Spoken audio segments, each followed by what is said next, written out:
Entonces, a lo que nos convoca hoy, vamos a ver cómo se forman las unidades de imagenología. Bien, las unidades de imagenología se encuentran habitualmente en centros hospitalarios de mediana o de alta complejidad, ¿ya? En centros obviamente de baja complejidad también nos podemos encontrar con unidades de rayos, sí, pero habitualmente tienen equipamientos simples a diferencia de los centros de alta complejidad o los hospitalarios que tienen todas las unidades de imagenología. ¿Cuáles son las salas o los departamentos que habitualmente nosotros encontramos en una unidad de imagenología? Radiología, ¿cierto? ¿Qué otra unidad encontramos o departamento encontramos en las unidades de imagenología? Resonancia magnética, radioterapia, escáner, tomografía computada, medicina nuclear, radioterapia, ya lo dijimos. Me faltan más. Ecografía, mamografía. ¿Cierto? Bien, entonces si nos damos cuenta, son 7 unidades, 7 o 8 unidades que nosotros vamos a encontrar en un departamento de imagenología. Nosotros hablamos en la clase pasada que imagenología es una área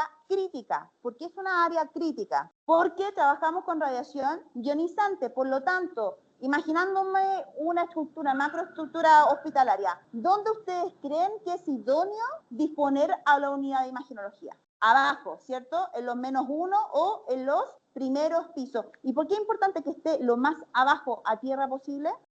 Es una forma de aislamiento, ¿para qué? Para poder detener o minimizar la exposición de radiación. Entonces, las unidades de imagenología siempre, casi siempre las van a encontrar en el primer piso o en el -1. Casi siempre medicina nuclear y radioterapia están en el -1. ¿Por qué estas dos áreas están en el -1 a diferencia del resto de los departamentos? Porque la radiación que ocupamos en medicina nuclear y radioterapia es más fuerte, es radiación gamma, ¿cierto? A diferencia del tubo de rayos X y el tubo de rayos que produce el tomógrafo computado, que lo vamos a ver en la próxima clase, emiten radiación X que es levemente menor en energía que la radiación gamma, ¿ya? Entonces, como comentaba anteriormente, las unidades se van a clasificar de acuerdo al tipo de riesgo que nosotros vamos a tener por el simple hecho de operar con este tipo de equipamiento. Por lo tanto, de todos los departamentos que nosotros recién mencionamos, ¿cuáles son los que no generan ni un riesgo y es completamente seguro tanto para el paciente como para los operadores?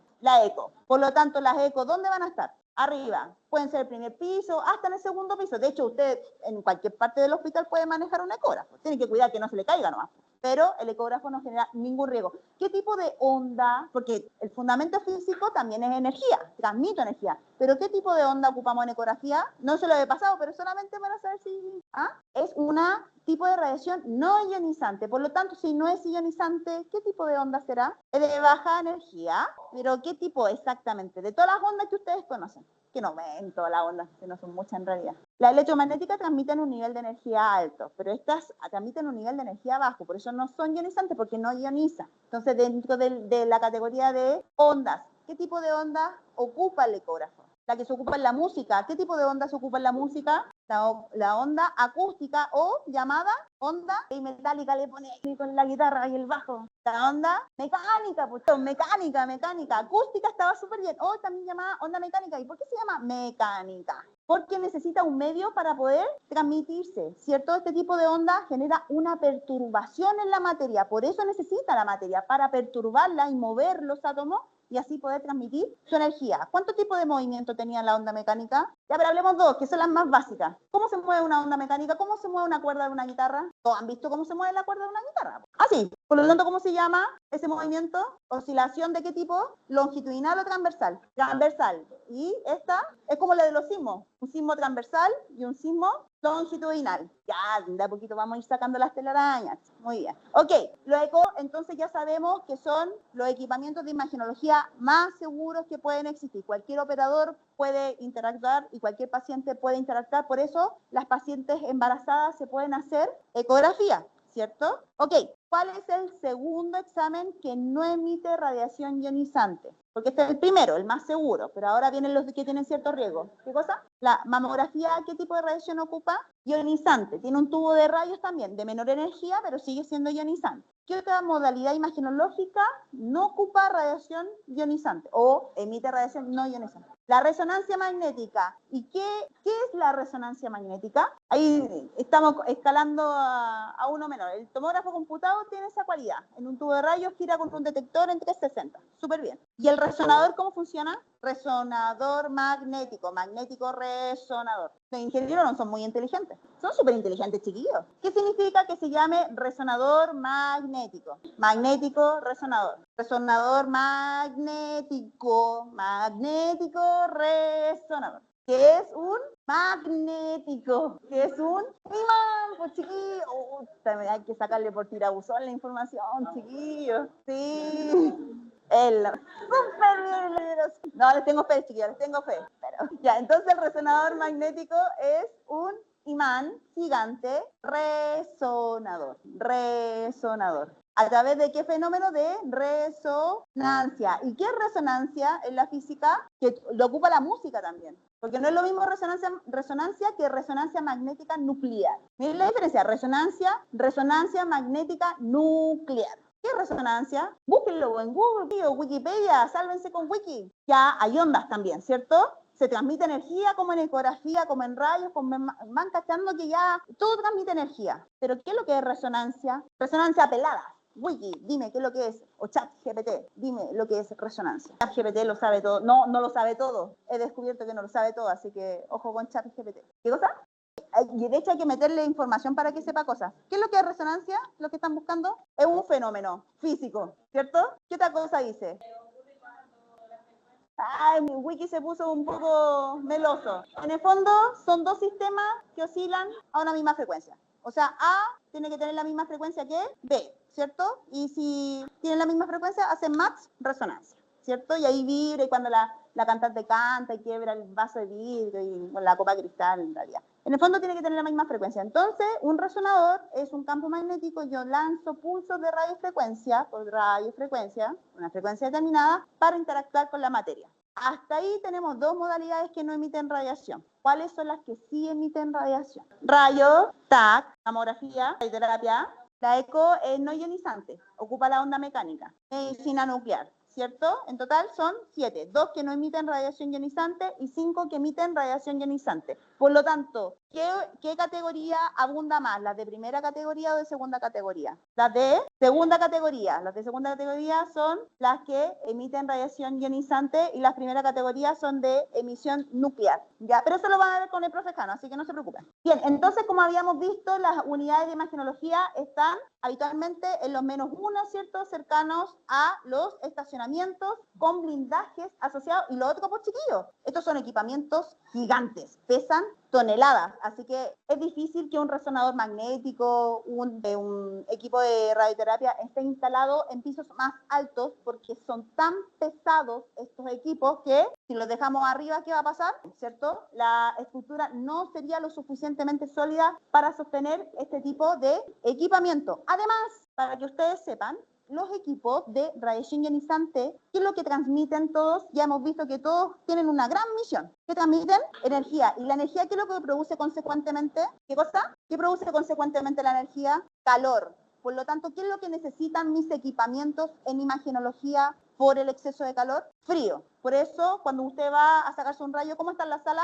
Heladísima, pues chiquillo, porque necesitamos estar a una temperatura determinada. Abuelo de pájaro, ¿cuántos grados nosotros trabajamos habitualmente? Menos, entre 15 y 17 grados. Comprenderán que para el verano es maravilloso, pero en invierno, chiquillos, y les digo al tiro, mejor vayan comprándose corticoides, el antiinflamatorio, porque de seguro que van a llegar a la unidad de imagenología, lo primero que va a pasar, se van a resfriar. De hecho, suele pasar que en verano los chiquillos están a 17 grados en la unidad de imagenología, salen al patio a fumarse un cigarro, a comer, 40 grados de calor, y esas diferencias de calor habitualmente producen resfriados, ¿ya? Para que no les sorprenda si es que van a internados, van a práctica y se resfrían. Bien, como habíamos dicho, los equipamientos que nosotros instalamos en la unidad de imagenología son grandes, son pesados, son de telaje bien amplio y además nosotros ocupamos radioactivos, pues chiquillos. Y el radioactivo se tiene que trasladar bajo un tipo de transporte determinado, ¿cierto? Con sistemas de ensamblado determinado, con sistemas de protección determinado y tienen ruta de traslado determinado. En un hospital se sabe por dónde entra el equipo radioactivo y dónde sale el equipo radioactivo, qué hacer frente a una emergencia radioactiva, ¿cierto? y cómo proceder con este tipo de movimiento radiactivo, porque recuerden que este tipo de materiales lo produce el reactor. ¿Y dónde está el reactor principal del país? ¿En qué comuna está? En La Reina. Y La Reina distribuye un porcentaje importante de radiactivo a nivel nacional, sobre todo metropolitano. Por lo tanto, ellos saben con quién contactarse, dónde entrar, dónde ingresar a los centros hospitalarios, porque cualquier botellita que desaparezca o que se destruya puede generar la escoba, chiquillos. ¿Ya? Bien, por lo tanto, en base a lo que hemos conversado, ¿cuántos tipos de riesgos tenemos en una unidad de imagenología? Muchos, muchos.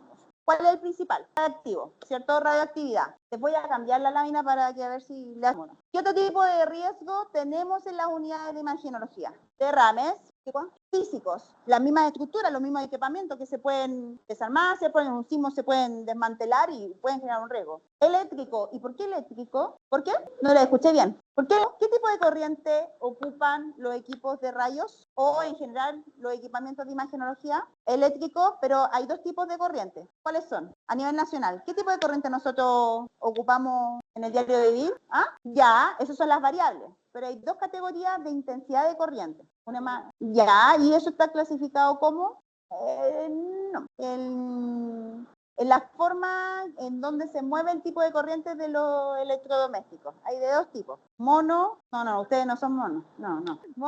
Monofásico y trifásico, ¿cierto? ¿Cuál que tiene mayor energía? El trifásico, ¿cierto? ¿Y por qué necesitamos trifásico para los equipos de imagenología? Porque estos equipos, ¿cuánta energía era? ¿Alta o baja? Alta, por lo tanto necesita alta o poca corriente. Alta corriente, ¿cierto? Por lo tanto los equipos de imagenología ocupan corrientes trifásicas. Hay un equipo en particular que no ocupa corriente trifásica, que es el tubo de rayos portátil. ¿Han visto de repente que hay unos colegas que van con un carrito gigante que parece un Wally, que se lo llevan a las unidades de alta complejidad para tomarle el rayo a los de la UCI, a los de la UTI, ¿cierto? A los neonatos? Ya, eso se pueden enchufar a la corriente común y corriente, ¿cierto? Y toman rayos de baja energía, ¿ya? Ok, ¿qué otro tipo de riesgo existe en las unidades de imagenología? Quemaduras. ¿Por qué quemaduras? Una puede ser por el mismo calor que emiten los equipos. Otra, reactivos, ¿cierto? Sobre todo en primera categoría, como los de medicina nuclear, pónganlo ustedes que hay un derrame efectivamente de un reactivo. Puede haber erosiones agudas de ese tipo de contaminación. ¿Qué otro tipo de riesgo hay en imagenología? Cortopunzante. ¿Y por qué cortopunzante? Porque tenemos que administrar medio de contraste. ¿Y cómo administro el medio de contraste en imagenología? Por vía endovenosa. Entonces, acá también empleamos elementos cortopunzantes. ¿Qué otro tipo de riesgo hay? ¿Ah? Sí, es lo mismo. Riesgos magnéticos, ¿cierto? Sobre todo los resonadores. ¿Y qué significa que existan riesgos magnéticos? Si hay elementos metálicos, pueden actuar como efecto proyectil y pueden inclusive matar a alguien, ¿cierto?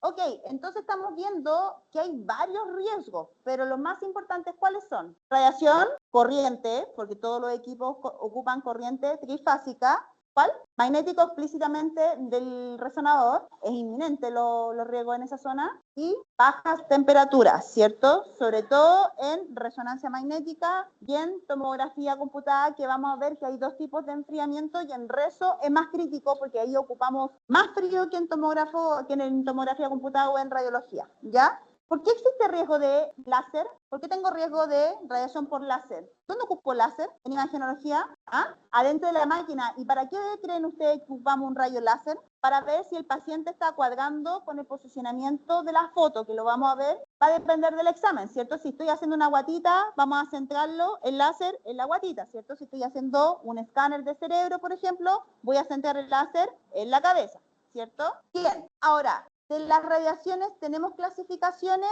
Claro que sí, esto lo van a ver con el profe Alejandro en protección radiológica, pero comentarles que dependiendo del color que se está empleando en esta simbología, va a depender el riesgo de radiactivo y cómo se va a manejar esa unidad, ¿ya? Recuerden que la señalética y la simbología tiene una función determinada de acuerdo al símbolo y de acuerdo al color. El color rojo, ¿qué me indica? Peligro inminente, ¿cierto? El amarillo, ¿qué indica? Precaución o advertencia. Y el verde, seguro, ¿cierto? Confiable. En primera categoría se ocupa algo bastante similar. Por lo tanto, el verde, ¿qué significa? Seguro. El amarillo, precaución, ¿cierto? Naranjo y rojo, peligro. Sobre todo el rojo, que es peligro inminente. Ahora, ¿qué sucede cuando nosotros ingresamos a una unidad? ¿Todos han tomado rayo alguna vez? ¿Sí? ¿No? ¿O eco? Ya, eco sí, pues. Todos hemos tomado eco alguna vez en nuestro cuerpo. Por lo tanto, cuando usted entra a rayo, ¿con qué se encuentra primeramente? Aparte de atenderse con la secretaria y pagar y todo el tema. Señaléticas en las puertas. ¿Y qué señaléticas habitualmente hay? ¿Cuáles? Por si existe probabilidad de embarazo. ¿Por qué es importante indicar o saber, sobre todo en el caso de mujeres en edad fértil, si están embarazadas? Porque existe probabilidad de que el feto se pueda ver en riesgo, ¿cierto? Y pueden haber complicaciones gestacionales como malformaciones y otras enfermedades, ¿cierto? A todo esto, y aprovechando un poco de lo que se vieron en la cápsula anterior, ¿cuáles son los grupos de riesgo en imagenología? Embarazadas, pediátricos, adultos mayores de tercera edad y mujeres en edad fértil, ¿cierto? Ahora, de esos grupos, de esos 4 grupos, ¿cuáles son las que tienen mayor riesgo? Embarazadas. ¿Cuáles son de las 4 los 2 de mayor riesgo? Embarazadas y los pediátricos, ¿cierto? Ahora, ¿por qué los pediátricos son de mayor riesgo? ¿Qué significa que estén biológicamente en crecimiento? Ya, desarrollando. Pero ¿qué pasa en un paciente pediátrico? Si quieren comentar la clase, chiquillas, no tenemos ningún problema. Ya. Cuéntenos, ¿ya? ¿Ya? En etapa gestacional le tomaron el examen y el niño nació con una malformación. Vaya, vaya. Entonces tiene que haber sido mucha radiación. Radioterapia habrá sido tal vez, pero tiene que haber sido un caso bastante complejo para que hayan tirado tanto rayo a una paciente en estado gestacional. Esos son buenos casos, chiquillos. Muy bien. Ahora, ¿por qué vamos a tomarnos desde el mismo caso que exponen sus compañeras, pero en el caso pediátrico? Porque ya, en gestación sabemos que el paciente está en crecimiento, pero ya cuando sale de la guatita de la mamá, ¿sigue creciendo? Sí, hay células inmaduras. ¿Y qué pasa en el crecimiento celular de un niño a diferencia de un adulto? Es constante, ¿cierto? Hay mitosis repetitiva y hay una hormona que regula eso. ¿Qué hormona es? La hormona de crecimiento, ¿cierto? Por lo tanto, mientras activa la hormona de crecimiento, los procesos asociados a radiación son peligrosos para ello, porque si una célula tiene un factor tumoral producto de radiación, ¿tiene probabilidad de replicarse más rápido que en un adulto? Sí, por lo tanto los cánceres en los niños son más peligrosos porque su replicación es más rápida y gracias a la hormona de crecimiento tienden a crecer más rápido que las lesiones en los pacientes adultos, ¿ya? Por eso el manejo en los pacientes pediátricos es distinto a diferencia de los pacientes adultos, ¿ya? Por eso cuando se encuentra en las unidades de imagenología, lo primero que nos encontramos son con estos símbolos de este tipo de paciente de riesgo. Dígame. Muy buena pregunta. ¿Por qué un paciente oncológico también es un paciente de riesgo? Porque gracias a los tratamientos se deprime el sistema inmunológico y por lo tanto sus defensas y otros compartimentos celulares se deprimen en este tipo de patología. El cáncer genera una sobrecarga metabólica sistémica, cualquiera sea, y genera un estrés dependiendo del órgano que se esté afectando. Pero lo más macro es que los pacientes oncológicos, gracias a los tratamientos, como dice su compañera, se deprime su sistema inmunológico, ¿ya? Es que en etapa 4 ya están haciendo quimio, pero radioterapia no está optando a la radioterapia. Puede que sea propio que puede ser la orientación de la planificación paliativa o curativa. Probablemente si está en etapa 4 esté con paliativo. Y muchas veces la radioterapia es muy invasiva para el paciente. Son quimios, es más suavecito que la radioterapia, es muy fuerte. Aparte que debilita el sistema completo, por lo tanto el rayo, como tiene mucha energía, debilita el sistema en su totalidad, ¿ya? Por eso los pacientes oncológicos, buena observación, los pacientes oncológicos no están clasificados, chiquillas, pero sí hay que tener ciertos cuidados, sobre todo en etapas avanzadas, ¿ya? Bien, entonces ya sabemos que la simbología es importante porque no cualquier persona puede entrar a la unidad de imagenología. ¿Qué otra cosa se va a encontrar en una unidad de imagenología? ¿Las puertas están abiertas en todo momento? No, son áreas restringidas, ¿cierto? Muchas veces los operadores, los usuarios, los que están a cargo de la unidad de imagenología andan con tarjeta o entran con clave, pero siempre la puerta se mantiene cerrada, ¿cierto? Ok. ¿Con qué otras cosas nos vamos a encontrar? Con la sala de espera. ¿La sala de espera es un área segura o un área no segura? Es un área segura, ¿cierto? Es ahí donde se hace la primera intervención con el paciente y habitualmente ¿qué personaje nos encontramos en estas unidades? Con las chiquillas, ¿cierto? Chiquillos y chiquillas, que son las secretarias y los secretarios. ¿Cuál es la función de una secretaria? Cobrar, recepcionar la documentación del paciente, ¿cierto? Verificar la información básica del paciente, agendar las horas. Exactamente, hay algunos exámenes que son de mediana o de alta complejidad que requieren una preparación especial. Entonces las chiquillas y chiquillos habitualmente llaman a los colegas para preguntar algunas condiciones propias del examen, ¿cierto? Entonces son aquellas que hacen el feedback administrativo y muchas veces la preparación clínica, indicaciones de preparación clínica para los pacientes, ¿ya? Acá es un área segura y habitualmente el personal clínico va a buscar al paciente a la sala de espera. Ok, cuando nosotros nos encontramos en la sala de espera, que es una zona segura, tenemos cierto flujograma de ingreso a las unidades de imagenología. Siempre tienen que entrar por la área restringida, que es la puerta que está codificada, con tarjeta, ¿cierto? Bueno, excepto se van a encontrar con centros médicos que la unidad de imagenología está abierta, pero así como los hospitales, por ejemplo, ¿cierto? Que ahí no tienen tanta tecnología para generar accesos restringidos, pero si usted va, no sé, a Clínica Las Condes, Clínica Alemana, las unidades de imagenología están cerradas y habitualmente con tarjeta, ¿ya? Cuando el paciente entra desde la sala de espera a las unidades de imagenología, casi siempre, no en todas las unidades, pero casi siempre se encuentra con la entrada a los vestidores, antes de entrar al equipamiento. ¿Por qué es importante que pase por el vestidor? Para prepararse al ingreso del equipamiento de imagenología, cualquiera sea, ¿ya? ¿Y cuál es el objetivo de minimizar el tiempo en el equipamiento de imagen? ¿Por qué necesito que el paciente esté preparado para que entre y no llegar y después prepararse? Los equipos de imagenología son de alto riesgo o de bajo riesgo. De alto riesgo. Necesito que el paciente esté mucho tiempo o poco tiempo en el equipamiento. Poco tiempo. Entonces, mientras menos tiempo tenga el paciente adentro de la sala de examen, es más seguro para él. Por dos razones. Una, el equipamiento, porque hay algunos que emiten radiación continua y otros no. Y además, las salas son cálidas o son frías. Frías, pues ya habitualmente le dejamos solamente la batita puesta al paciente, entonces las probabilidades de que ocurran algunos efectos como las guías, ciertas infecciones intrahospitalarias, mientras más tiempo esté el paciente en la unidad, las probabilidades de contagio son mayores, ¿cierto? Lo mismo ocurre para los pacientes hospitalizados y los pacientes de urgencia. Por muy urgencia que sea, por muy hospitalizado que esté el paciente,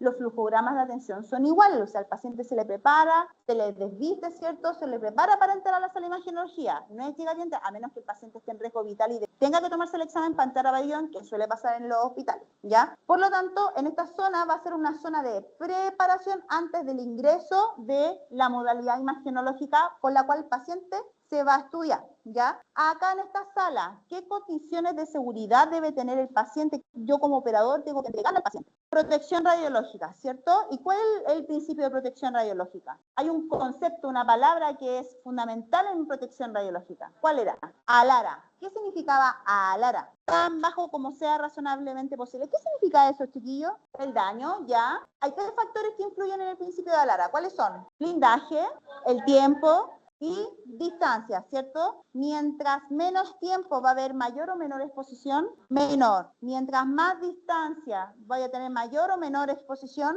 menor. Y mientras más blindaje voy a tener mayor o menor exposición, menor. Entonces al paciente lo tengo que tener el menor tiempo posible, con la mayor distancia posible y el mayor blindaje posible. Habitualmente, ¿qué materiales ocupamos para el blindaje? Plomo, ¿cierto? Dependiendo de la modalidad imagenológica que estemos trabajando, el grosor de las láminas de plomo que forman los delantales, ¿cierto? El collar tiroideo, que lo van a ver con detalle con el profesor Alejandro, va a proteger en cierta medida, ¿ya? Y como dice el principio ALARA, tan bajo como sea razonablemente posible. O sea, ¿tiene que ser baja la dosis? Sí, pero que sea beneficioso clínicamente para el paciente, ¿ya? Ni tan bajo, porque puede pasar que sea tan bajita la dosis que tenga que repetir el examen. Pero si se va a la sobredosis, puede generar una exposición innecesaria para el paciente, sobre todo los pacientes pediátricos o en mujeres en edad fértil, ¿ya? Ok, dependiendo de lo que nosotros interactuemos en el menor tiempo, con la mayor distancia y mayor blindaje posible en la unidad de imagenología, al menos en los exámenes que emiten radiación ionizante,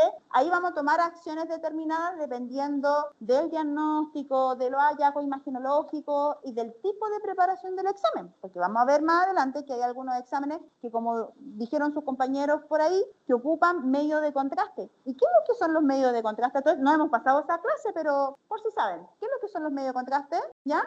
¿Ya? Exactamente, es un tipo de fármaco, ¿cierto? Está regulado por la FDA y que tiene por función resaltar alguna estructura, es como una pinturita, ¿cierto? Que le añadimos para poder ver mejores cositas en la imagen, que lo vamos a ver con detalle, chiquillos, más adelante, ¿ya? Bien, entonces, una vez que el paciente lo tenemos en el equipamiento, pasan las imágenes a evaluación a través de un sistema que lo vamos a ver más adelante, lo informa un siguiente personaje que es el médico radiólogo y genera un informe para el paciente. Y ese informe es para su médico, para que tome tratamiento o tome resoluciones del caso. ¿Dudas? Consulta respecto al flujograma más básico, porque este es el básico, ¿no? Bien, ok.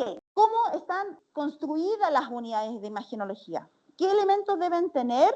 Cualquier sala de rayo, de escáner, de mamo, de resto lo vamos a dejar aparte, medicina nuclear también. Debe ser un lugar seguro, ¿cierto? ¿Y qué debe? Duro. ¿Eso? Oscuro. Una, sí, para la emisión de rayos. Y otra característica de tener la sala, la estructura, la infraestructura, tienen que tener plomo. ¿Por qué tienen que tener plomo? Para que no se propague la radiación afuera de la sala, ¿cierto? Entonces, las salas, bueno, no está en esta foto, pero acá. Las salas de rayo habitualmente están hechas de concreto y el concreto viene añadido una lámina de plomo, ¿cierto? Dependiendo del tipo de radiación y de la intensidad de radiación que va a tener la sala, va a tener un grosor determinado, ¿ya? Esto se logra a través del levantamiento dosimétrico, que eso lo van a ver con detalle en protección radiológica con el profe Alejandro, ¿ya? Además, ¿qué otra cosa debemos considerar al momento de construir cualquier unidad que emita radiación ionizante? Aparte de la señalética, las puertas, ¿qué características deben tener? Deben ser deslizantes, ¿cierto? ¿Qué otra cosa deben tener? Plomo, también las puertas deben tener plomo. ¿Y cómo se construirá una puerta haciendo que se abre y se cierra? ¿Cómo evito que se fugue rayo en las ranuras con plomo en los delímites de la puerta, ¿cierto? Además deben tener cierres y aperturas herméticas para disminuir las fugas por radiación. Recuerde que la radiación transmite energía y puede traspasar cualquier material determinado mientras no sean concreto y plomo, que son los que lo detienen, ¿ya? Además, cuando usted como paciente va a ingresar a una sala, o ustedes que son que van a ir a práctica laboral, van a ir a una salita de rayos, lo primero que se van a encontrar son con estas puertas que, además de las puertas de entrada al servicio de imagenología, también tienen las señaléticas de riesgo por radiación. ¿Qué otra cosa nos encontramos con las salas? Que arribita hay una señalética lumínica, ¿cierto? ¿Y qué indica esta señalética lumínica? Que cuando se esté disparando el rayo se va a prender, solo y cuando se esté disparando el rayo, ¿ya? Eso corre tanto para rayos, para mamo, para escáner, ¿cierto?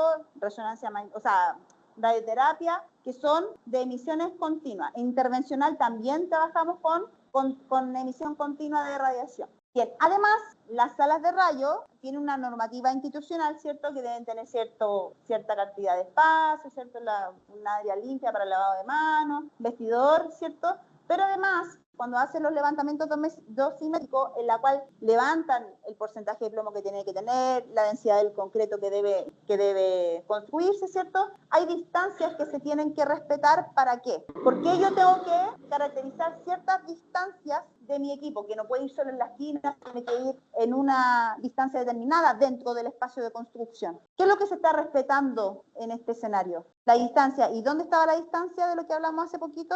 ¿En qué concepto? En el concepto alara, ¿cierto? Si yo tuviera el tubo de rayo acá, pegado a la pared, ¿qué pasaría? Y acá al lado tengo la unidad de neonatología. ¿Y por qué se podría traspasar la radiación? porque está más cerca, por lo tanto hay menor distancia, ¿cierto? Y la probabilidad de radiación de los niños va a tender a ser mayor, ¿cierto? Por lo tanto, se van a dar cuenta que los tubos de rayos siempre, o los tomógrafos, siempre están al medio de la sala, ¿ya? Para aumentar las distancias con los delímites donde están los pasillos de los pacientes, ¿cierto? O salas colindantes. Bien, entonces, a modo de resumen, ¿cierto? Cualquier sala de radiología, y esto es parte de las instrucciones del MinSal, deben tener un ancho de puerta determinado, no solamente para el ingreso de paciente ambulatorio, sino que también para el ingreso de paciente hospitalizado. El área de comando, que es el área segura para los operadores, tanto tecnólogos médicos como los técnicos paramédicos, ¿cierto? El equipo de radio que debe estar situado en un lugar específico según las directrices de instalación del MinSal, ¿cierto? Área limpia para lavado de manos, ¿cierto? Separada físicamente del área sucia